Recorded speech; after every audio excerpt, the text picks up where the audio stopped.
Himachal Pradesh school शिक्षा board इस बार 10वीं व 12वीं का रिजल्ट जल्द घोषित करने के लिए स्थल मूल्यांकन केंद्रों की संख्या बढ़ाएगा, क्योंकि इस वर्ष लोकसभा के चुनाव भी होने हैं। ऐसे में चुनावों से पहले रिजल्ट घोषित करने के लिए बोर्ड ने प्लानिंग शुरू कर दी है।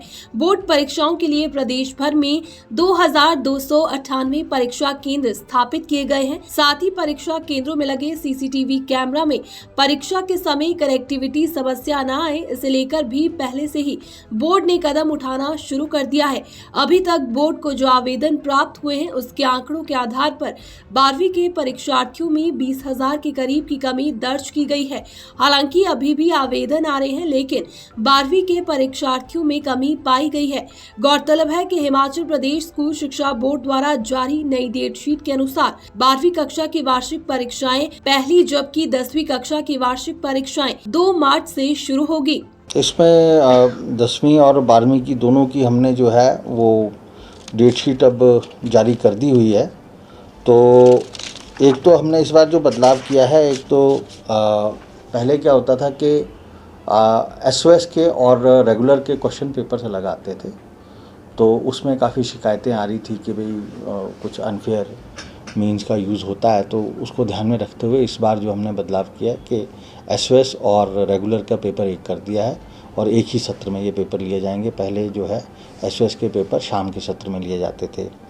डेटशीट हमने नई जो जारी कर दी है वो आप लोगों के सामने है। 2 तारीख से पेपर शुरू हो रहे हैं और 21 तारीख तक चलेंगे। 10वीं श्रेणी क्या है, तो पहले मैं आपको 10वीं का बता देता हूँ। 10वीं के जो हैं वो 2 तारीख से पेपर शुरू हो रहे हैं और 21 तारीख तक चलेंगे जी। और उसी प्रकार से जो 12वीं के पेपर हैं वो 1 तारीख से शुरू होंगे और 28 तारीख तक चलेंगे। कुल 2258 परीक्षा केंद्र पूरे प्रदेश में बनाए हैं, जिसमें प्राइवेट स्कूलों में हमारे 240 केंद्र रहेंगे और 2018 केंद्र जो हैं वो गवर्नमेंट स्कूल्स में रहेंगे। इसमें जो एसओएस का जो स्टेट ओपन स्कूल है उसके हमारे 213 परीक्षा केंद्र हैं, जिसमें से 147 सरकारी स्कूलों में और 66 जो हैं वो प्राइवेट स्कूलों में रहेंगे। कि पहले हम 42 के करीब स्थल मूल्यांकन केंद्र बनाते थे, लेकिन क्योंकि इस बार इलेक्शन है तो इलेक्शन को ध्यान में रखते हुए हम रिज़ल्ट थोड़ा जल्दी निकालना चाहते हैं। तो स्थल मूल्यांकन केंद्रों की संख्या 42 से बढ़ा के 50 कर दी जाएगी और इसमें हम कम से कम 3 स्थल मूल्यांकन केंद्र जो हैं वो सावित्रीबाई फुले स्थल मूल्यांकन केंद्र बनाएंगे, जिसमें महिला स्टाफ डिप्लॉयड होगा। 10वीं में इस बार लगभग अभी 95,000 के करीब विद्यार्थियों ने आवेदन किया है और 12वीं के लिए लगभग 80,000 है। लेकिन इसमें ऐसा है कि कई विद्यार्थी जो हैं वो किसी वजह से आवेदन नहीं कर पाते हैं, तो ऐसे लगभग रोज़ हमारे पास केसेस आ रहे हैं। तो ये आपको मैंने जो डाटा दिया है ये अप्रॉक्सीमेट डाटा है, फाइनल डाटा भी हुआ नहीं है, क्योंकि अभी तक विद्यार्थियों की एप्लीकेशंस आ रही हैं जो किसी कारण से नहीं बन पाए। मतलब इसमें 10वीं में तो ज़्यादा नहीं कम हुए, लेकिन 12वीं में लगभग 20,000 के कैंडिडेट के करीब कैंडिडेट हमारे कम हुए हैं।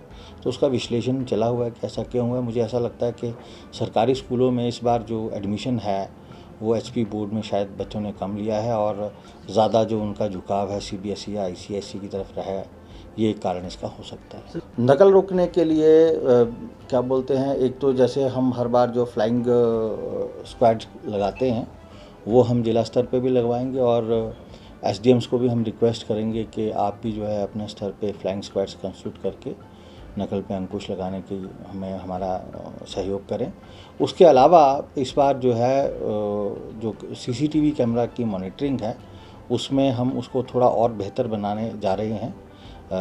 इस फरवरी महीने में हमने पूरे प्रदेश में जहाँ हमारे परीक्षा केंद्र हैं उनसे हमने उनके सीसीटीवी कैमरास की डिटेल मांगी है और डेली बेसिस पे उन सीसीटीवी कैमरास का जो डेटा है हम उसको कंफर्म कर रहे हैं कि वो सीसीटीवी कैमरा का डेटा जो उन्होंने प्रोवाइड किया है वो सही डेटा है। और हम उनकी कनेक्टिविटी भी चेक कर रहे हैं कि परीक्षा के लिए उनकी कनेक्टिविटी है या नहीं है, क्योंकि पहले ये होता था ठीक परीक्षा के समय पे कनेक्टिविटी में प्रॉब्लम आ जाती है।